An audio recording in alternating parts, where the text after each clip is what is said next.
Meet them where they are. Yeah. Meet them where they are. Yep. And I also feel like, to your point, we got to step into their world, because as much as things change, things stay the same as well. Yeah. So it goes back to the whole experience thing. So we can step in their world, but and still bring the same tool bag we grew up with, bring it with us, put it down. Hey, look, we got similar things in these tool bags. So I can wear these shoes like you. I can wear these shirts just like you. And guess what? Not just to fit in, but to relate. You know, and so I think that's a big thing. And that transitions into my next point about self-esteem and lack of self-esteem. I believe our influence builds confidence. So I want to kind of speak on the culture of self-esteem and the lack of self-esteem. Like, you know, me working with kids and mentoring kids, I see both sides of it. So one of my strategies is I like to pick a kid that has the ultimate confidence in the world and partner them with a kid who doesn't just, it's not that they don't have it, they just realize that they don't have it. And so sometimes it takes more than just us to bring that out of them. So to that point, what do you guys think of that?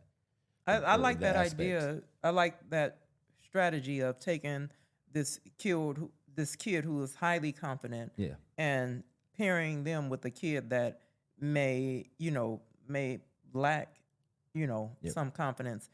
And and Rashad has done this since he was a kid. And I don't know if I remember when he was in school, he would kind of gravitate to the underdog. So he was the captain of the basketball team. So he's considered the cool kid, right? Yeah. But he always had this heart for the kids sitting over there by themselves. Yeah. And he would get in the car, Mom, this he was by himself, so I went and asked him what was wrong. I remember a kid was struggling with something, and I guess talked about committing suicide. I don't know if you remember, the kid was going to jump from the building or something. Yeah, I was in high school. He was in high school. He called me in a panic, like, I have to help him, and it's not fair. The other kids are picked. So he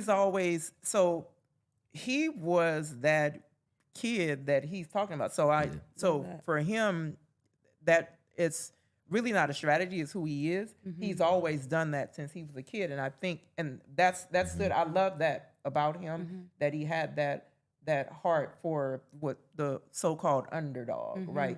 But I like that because that it takes more than us adults, building this kid up. There's other pieces to it, and the piece is bringing that other kid in to empower this kid. Yeah. And we got to stand up for each other. Yeah. To your point, we got to stand up for each other.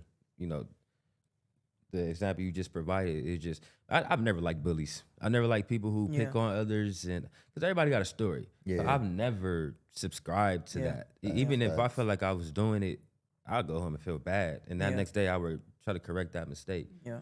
So I feel that to the self-esteem or lack of, it points directly to that. It's that peer pressure. It's that that narrative that you have to be cool in order to fit in here.